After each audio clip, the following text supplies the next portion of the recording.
it's Kat here, and this is the local Dongle media, and I'm doing an interview here with Laura Luckhurst, and she has Luckhurst Farm. So we're going to do a little chat and really get to meet the maker and this beautiful lady behind it all.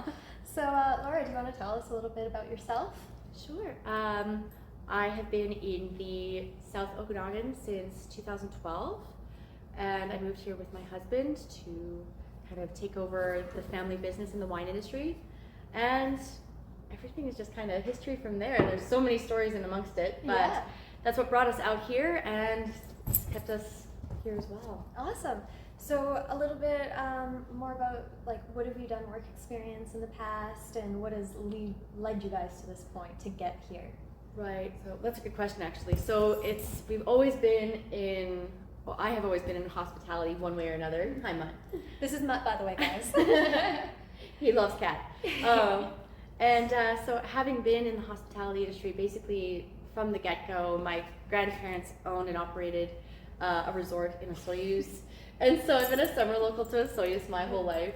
And that kind of got the ball rolling, just really loving people. I worked in the restaurant industry throughout college, and no, it's just been something that's always been really enjoyable, just being able to be around people, and it's what I love. So awesome, perfect. So don't drink coffee. Yeah, let's not drink coffee. He doesn't need caffeine. Yeah, you're hyper enough. Yeah. So tell us a little bit about your husband Joe and you running Road 13. So that kind of started the wine industry getting into the distilling. Yes, big time. So it was in 2011 that we initially moved in together, and we had a 5-year plan on our house in Vancouver, and then 10 months after we bought our house, my future mother and father-in-law called Joe and said, hey, we want you to come and take over, be basically GM of Road 13. They want to step back and just try to practice retirement. And so we decided to drop our 5-year plan in Vancouver and moved on up to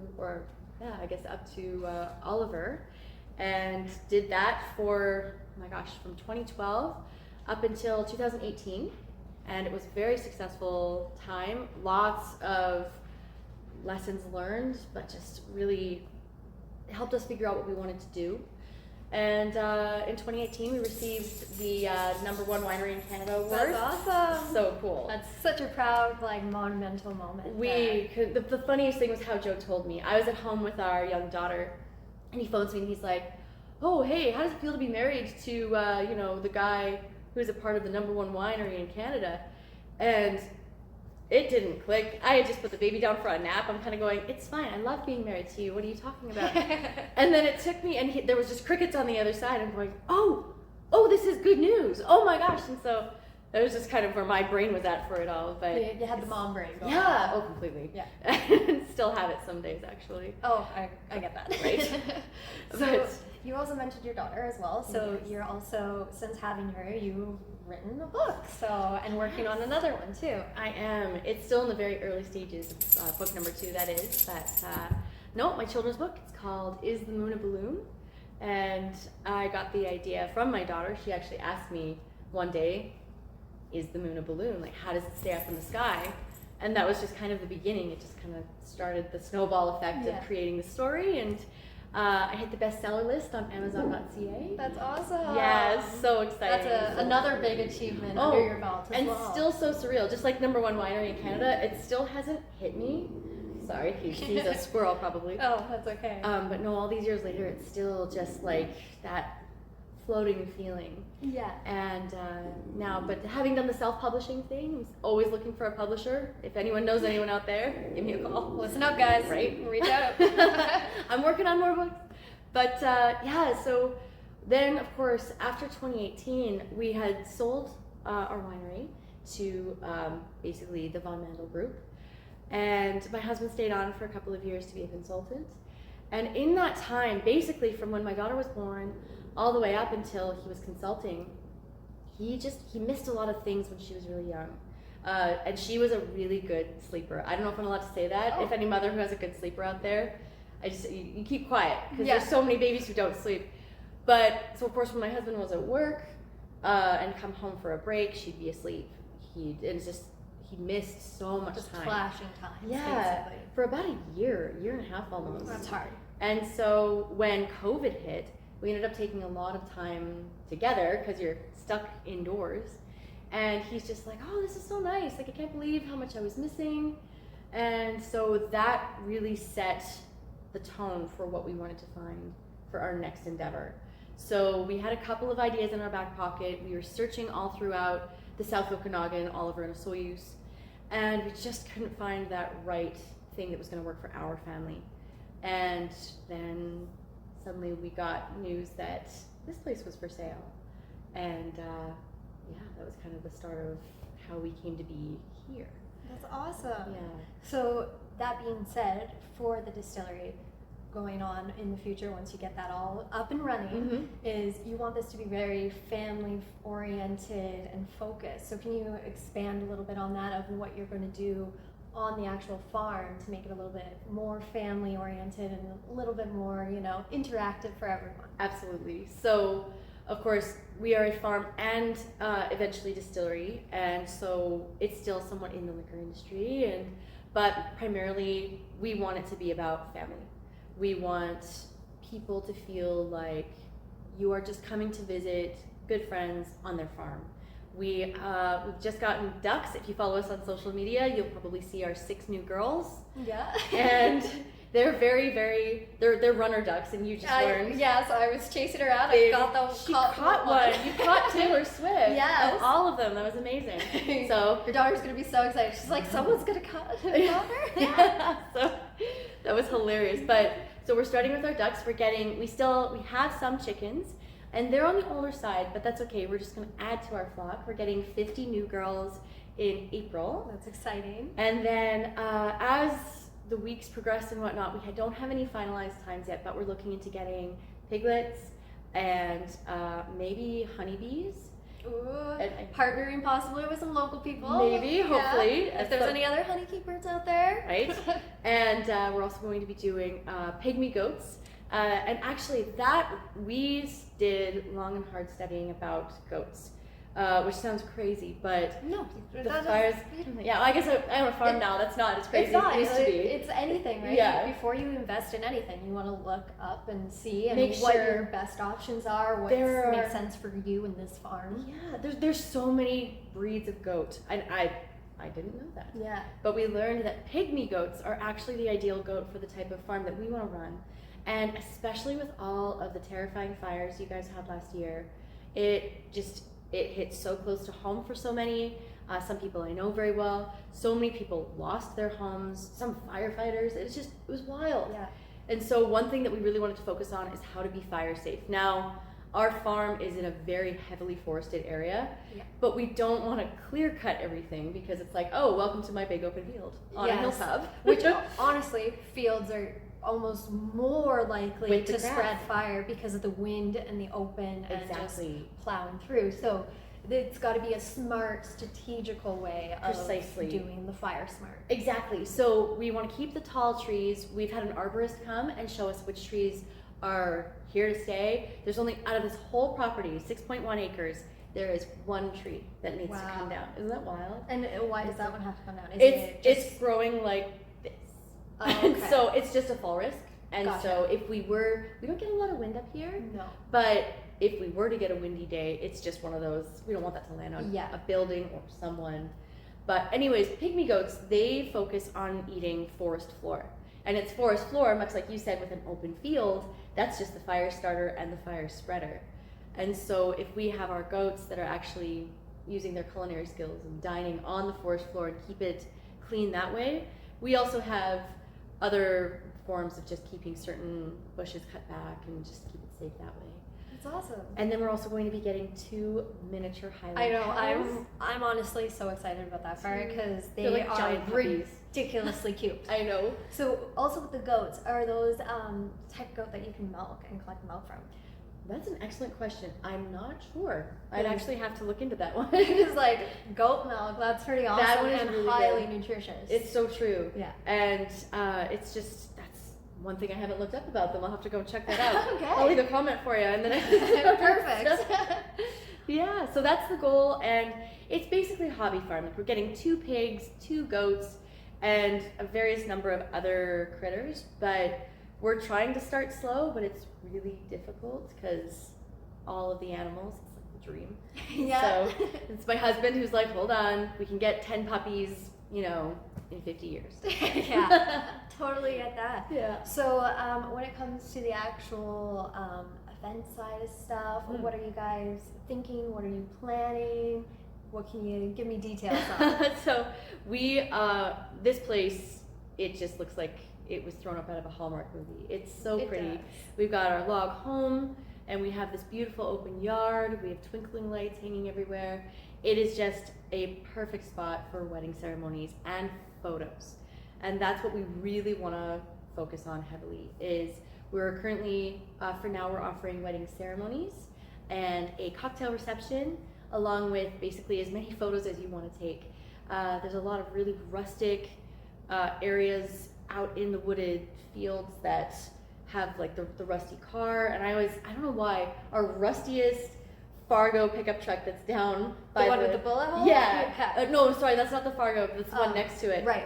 But it's this big rust bucket, and you're kind of going like, why is that there?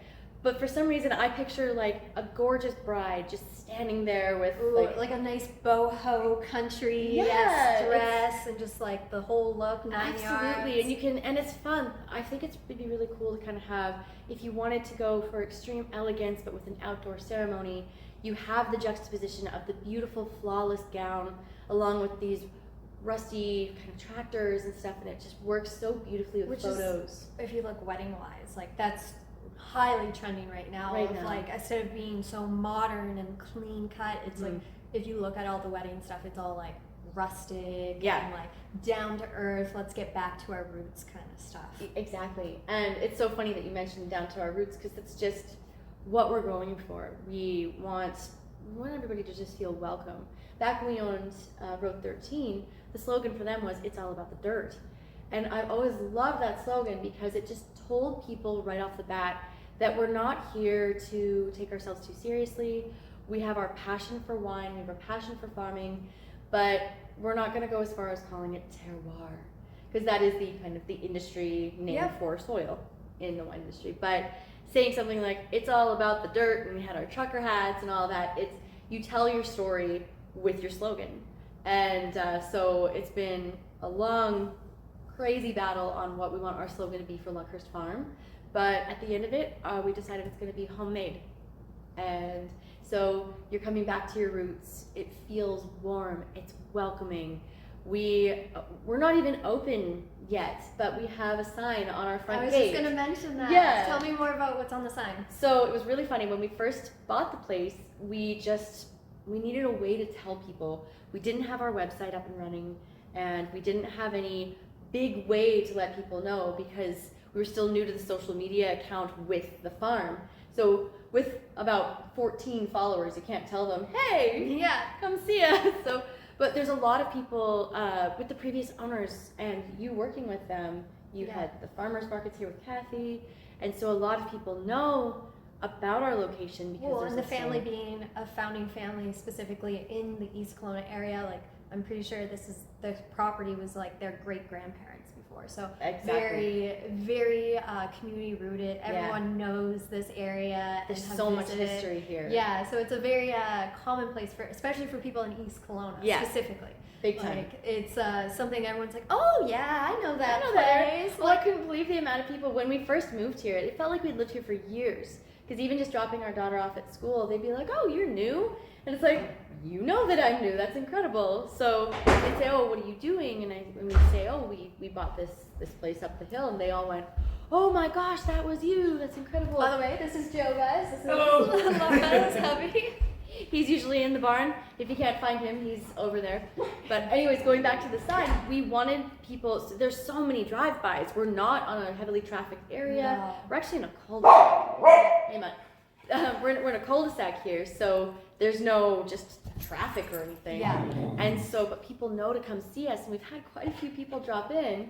And with that, we've put this large sign on our gate that says, welcome. This is now called Luckhurst Farm Distillery, and don't be too scared. We're nice. And we want to kind of keep the ball rolling, just how warm and welcoming the previous owners had this place. And we want people to still feel like, just because we're new, we don't bite. And we want you to come and visit. We want you to come and see it. If you have any questions, like, come on up and have a cup of coffee. And people have taken you up on that, they right? have, yeah. We've had a couple of people come up and be like, hey, coffee? I'm like, yeah, coffee. Case in point. Yes, we're like, again, this is our first time meeting, and it feels like we've known each other for much longer. We go way back. Our daughters are now BFFs. Yeah, they haven't met each other yet. No, they They're haven't. best friends. They will. But no, the sign itself is, if our gate is closed, that sign actually has my husband's personal cell phone number on it. So if you drive up and the gates are shut, that's not actually true. You just got to give him a call and say, hey, read your sign. Like, you want to here? meet you. Yeah, let's hang. And if we're here, absolutely. Parker. That's so cute. You're just like the perfect little like mascot right here. Well, after we had named him, actually, we decided, it came to me like 2 weeks after we got him. I'm like, Thanks for the kisses. that's a great name, but we should have named him Scraps. Because he's so many breeds. Scrappy. Dog. And Scrappy. He's like a, Yeah. kind of like a patchwork quilt. Awesome. So, what else to touch on? Man. There's so many things. I know. So, as you said, you're very open to the community coming in, really getting to know you guys. Mhm. So, what are you doing for people to reach out? So, you said you have your social media, your website's going to be coming up. So, tell us a little bit more about that and how people can get in contact with you. Perfect. So our social media, currently we are on Instagram, TikTok, and Facebook. I am working on getting a YouTube account. I might need to pick your brain about that. Pick my hubby's brain. Oh, good. Okay. And then, so we're for all three platforms, it's at Luckhurst Farm. And Luckhurst is just our last name. And then for our website, it's going to be luckhurstfarm.com and .ca. We have both platforms for that. That's very smart. It just makes sense. There's been so many times that I do something.com. It's like, this doesn't exist. And then you just change to .ca and you're like, oh yeah, this one is what you meant. So Yeah. we decided for both domains, just in case. It's always good to have backup there. Perfect. So, yeah. That's amazing. And our website should be up and running soon. We are working with this fantastic company, just really helping us with the proper layout. It's very unique, but you're going to be able to do like online orders and things like that when the time comes. And yeah. Awesome. Also, I guess on that note as well, do you have an email? So if there's any brides or people that want to book for events, is it going directly to you? Do you have a specific area on the website that they reach out to? Where's the best way to reach for that? You actually have both options. When our website is up and running for events, you will have my direct contact, which is my email address. It's laura@luckhurstfarm.com. And then also my phone number will be on there as well. If you come up for a visit, I can give you my business cards, which I just got last week. Ooh, so excited. Excited. I'll have to get you one. Yes. And it's very easy to contact us. Basically what you see online, even on social media. I mean, gosh, you reached out to me via Instagram. Yeah. And well, we also know each other through the market. Exactly. So East Colona Market will be coming, and we're going to be doing a Father's Day market here, so that's really exciting. And that's going to be a June little 16th? Yes. Yeah. So we'll be doing that here. There'll be live music. Yes. You'll have, hopefully all the liquor license and stuff is all up and going. Everything's So good to then go. Yeah. you'll have the tasting room open with all the new products and the goal. live music with local artists and 30 plus vendors. That's gonna be so cool. And it's really such a unique space that makes this market and everything such a unique, like, you have to come here. And check it out. Exactly. And that's the thing. Even I have some close friends and family, and I'm trying to describe this place to them. And I've even sent them video clips. And they're like, oh, it's great. I'm like, yes, but you don't Doesn't do understand. justice. You have to actually see it to believe it. This Yeah. place is crazy. We've always said that in the past as well, of like, everyone's like, oh, like I haven't been up there, or like, can you describe it? And like, you try to describe it, but there's just no words. Like, I usually describe it by going like, it's such a magical, one-of-a-kind, unique place. Like, you have to go there to feel it and believe it and see it for yourself. Yeah, And absolutely. that's just like the beauty of this beautiful piece of property and the history and all the uniqueness, the trucks, There's so much stuff to There's look at. so many moving parts, and I mean, I will sleep when I'm dead. It's just, but that's the really cool part about it, is the fact that going back to what I was saying with when we were in the wine industry, there was so much time that was missed, whether it was me working or Joe working, that we missed so much time as a family. So our daughter and us. And so that's why we bought this farm. Was so we all have a job, but we all work together. And Yes. I get to see my husband several thousand times a day. I'm sure there will be a point that we're sick of each other. You're like, get out of here. Yeah, exactly. Like, can you get off the farm for a while?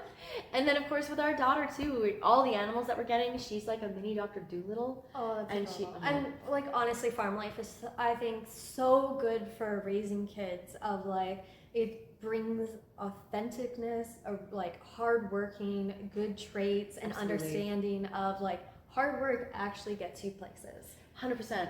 And this is the thing, too, learning trades, even. Yeah. Learning how to use power tools and things Yeah, like like that. as we were talking about earlier, like, for those who don't know, I grew up in Ontario on a big acreage, and my grandfather was a mason. So we had this big workshop, and it had woodworking, and like age like 7 and 8, are the same age as your daughter. Yeah. I was with the belt sander and the jigsaw, and like had the like goggles on and everything, and it's still something I remember to this day. And it is really beneficial for kids to Yeah. like have that hand-on learning. I couldn't agree more. And of course, I'm a city girl by born and raised. I was raised by indoor cats. I joke with my parents all the time because they don't mind the outdoors, but at the end of the day, their idea of camping is like a 4-star hotel. They're the glampers. They are the glampers, exactly. And I really discovered my love of being outside after I met my husband. And it's just such an enjoyable thing to actually do more work outside and just really drink it in. Yeah. And being a big part of the community that way too. Aww. The love. Little buddy. I made a friend today. Did. Look at that. What a suck. Aww. Such a good boy. So that being said, how did you meet your husband, Joe? It's a funny story, actually. I was just, I'm not sure if I'm allowed to tell the whole story on camera, but no, we were, he had just moved back from the United States. He was going to school there, but his visa ran out. And so he came back to Canada to help his family with the wine industry. He was living in Vancouver being basically a wine rep. He'd go and do tastings at various liquor stores and just go around and get liquor stores to buy their product. I, at the time, was working for Boeing Canada, actually, and I was in a relationship, and it was on something that was like February 12th or something like that. Oh, just before Valentine's. Yeah, it was right there. I got a phone call from a very angry girl telling me to stop dating her boyfriend, not realizing that this was the guy that I was dating. He was actually with this girl for about 4 years, and he claimed to have broken up with her months before, and like way before he'd even met me. What a twat. I know, so right? So she grabs his phone. I still don't know how, it doesn't matter. And she phones me and just gives she just completely rips you a new one. Yeah, skins me alive. And I'm kind of going, okay, I'm gonna gracefully back out of this one because this is just a garbage fire that I don't want to deal with. Also, you don't want to be with a man that's clearly cheating. No, it was so gross. It was something, and then of course, looking back now, because of course I'm like 20. And there's probably the signs. Yeah. Yeah. And well, of course, I never got to meet his friends. I never saw his place. There was all that stuff. He was always hanging out with me and my friends. And at the beginning, it's like, well, this is great. But it's like, But what you're about also, you? in your young 20s, you're young, you're naive. Yes. Love and... Yeah, like, oh, butterflies and Flies, rainbows. yeah. And so I was devastated because I was 20. And of course, Yeah. it doesn't matter how old you are. Well, it That doesn't matter. sucks. It's going to hurt either Yeah, way. exactly. So I initially I had met up with one of my closest friends, and I wasn't a heavy drinker just because I don't hold my liquor very well at the time, especially. And so she's like, okay, we don't have to drink. Let's go to McDonald's. And I got like 3 Big Macs, and it was amazing. It was so good. And I forgot to mention, 2 weeks prior to this all happening, I had just had braces put on. Oh. So I already felt pretty just Self-conscious. yucky. I had Yeah. braces as well, so... Exactly. No, you don't have to explain that to yeah. you. And what was really funny is I was super hungry because it'd been like 2 weeks and I hadn't been able to eat much Yeah, and because your your mouth lips hurt. your lips are so sore, like getting that first braces, it's just like That's your the worst. mouth is cut. Yes, it was the worst. And so anyway, so my girlfriend has me over and she's like, okay, let's just pound back some Big Macs. Great. And then my parents called and they're like, hey, we know you're sad. We're going to go do some wine tasting. And I just kind of went, oh, that sounds great, but I don't really want to drink. They're like, no, you don't have to. But they knew that Joe, my now husband, was pouring for Road 13 because my folks were huge fans of Road 13. They were wine club members, they still are. And they were being very, very sneaky. And so I went and met up with them. And of course, I feel like a big walking trash bag because I've just loaded myself to the teeth with Big Macs, and I'm wearing like sweats. I'm You're super emotional. sad. Joe seems to recall that I looked great, which was very kind because love is blind. But we walked in, we got to chatting and whatnot, and I was oblivious to the fact that he was flirting with me because I, freshly dumped. Yeah, you had a lot going on in the brain. Yeah. And so he gives me his business card, and he's just like, oh, I'm new to town. I'm looking for friends and whatnot. Give me a call if you ever want to hang out. And I was just like, friends, okay, yeah, I guess that's fine. So I didn't call him for like 2 weeks because I was still, of course, recovering and just getting over my sad. Yeah. And finally I reached out to him and we went out a couple of times as friends. At least that's what I thought because I'm a natural blonde and completely oblivious to this boy liking me. And finally on our third date, he threw me a birthday party. So my birthday is in late March. And he invited my girlfriends. He invited his friends. We had it up in his apartment. He he stacked wine glasses and made a charcuterie board. Wow. Right? Impressive. I should have known. but no, still oblivious. Like, this guy's such a good friend. And so finally, we're enjoying the party. He buys me, I have a gluten intolerance, so he buys me a gluten-free cake. And he went above and beyond. And I'm still just oblivious. And so finally, at the end of the night, he pulls me aside. He's like, listen, I don't think you're picking up on my, subtleties, my non-subtleties, like my full-out, let's date kind of offerings. But he's like, I think we should date exclusively. What are your thoughts on this? And that is exactly how he asked me out. And now we just celebrated 15 years together. Wow. Isn't that wild? Yeah, what a journey. It really was. It was a crazy, crazy story. But we've made so many stories already, and we look forward to so many more. That's amazing. It's so fun. That's awesome. Yeah. So, I guess, what message do you want to say to everyone? What's your main, other than family and stuff, what is the main goal of, being here? Honestly, just being a really direct link to the community. We love neighbors. We love being in a bigger city finally. Having lived in Osoyoos and Oliver for the past, 11 or 12 years, you get used to the tightness of community, being a very small town. And so we weren't really sure initially what moving to a big city like Colona was going to be. Now, being you call this the Colona big city. It's so, in comparison to Osoyoos and Oliver, you coming from Vancouver as well. You're like, Colona, the big city. We're going to the Big Apple, Colona. Right? I was going to say, it's like the New York of the Southern Okanagan. I always like to compare Colona to California. Oh, I like it. It's like California. Oh, that's cute. Because you got your ski hills, you got the wineries, you get the beach, you get the all city life, yeah. But also all of a sudden you go which so many people in Colona don't even venture up into East Kelowna. No. Even me working in the wine industry in East Kelowna here, yeah. I'm like, oh yeah, I work at this winery up in East Kelowna, and they're like, what? Mm-hmm. Where's East Kelowna? What's East Kelowna? Yeah, and then there's before the bridge, then there's after the bridge, yeah, and then there's Costco, and then maybe the airport. Yeah, and you're like, it's just East Kelowna is just such a beautiful gem nooked in, and it's it's almost like walking into a separate city in a way. Absolutely, it's old school values in town, and everyone knows each other. The businesses in the area supports each other. Mm-hmm. Many people don't know that there's pretty much, I think it's 12 wineries, cideries, really? and distilleries up in this area. That's so cool. Yeah. See, you're teaching me so much. I've only been here for 5 months. I've learned more today than I have in the 5 months that I've been here. But there's so many things about this, and that's why I say it's a big city. Not just in comparison to Osoyoos and Oliver, but it's also the fastest growing city in Canada. It is. And it's jarring to suddenly see what this was back in the 90s to now.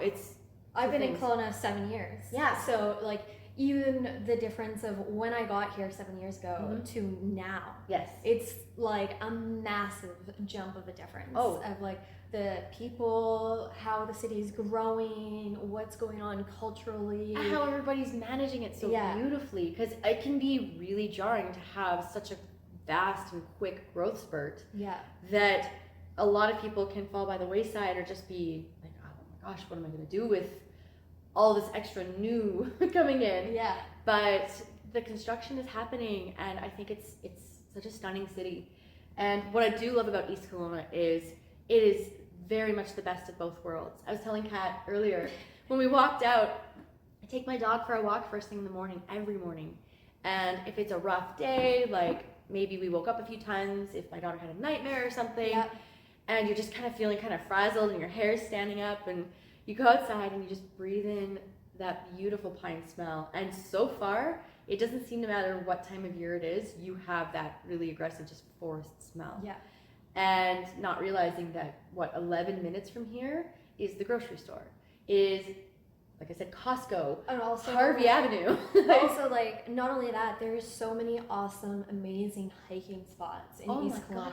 Like, wait until like spring and summer. Like, so Mutt here is gonna go nuts. There's so many, like, really like off the beaten path. There's springs that you can walk up to. Like, it's a gem of a place. Absolutely. And you didn't, but it's still kind of, it's a good secret, but we want more people to know about this secret just because, I mean, we're just a welcome place, the community even, just our neighbors. We know most of our neighbors already. And there's been so many times I've lived in some strange places, and I lived in some areas for years, and I never met my next door neighbor. Mainly because of scheduling conflicts. But it's just wild how all of our neighbors are pretty far apart, but we know them. And we've all got each other's back, and it's such a warm place. It is. So we're here to stay, and we hope that everybody wants to come and see what we've brought to the party. Awesome. And then I guess we can pretty much sum this up, but is there any last words that you want to say to the community, or a message or anything that you want as your final, like, this is the end of the interview, right? Well, if anybody wants to purchase my book, Is the Moon a Balloon? You can find it on Amazon.ca. It's under its name.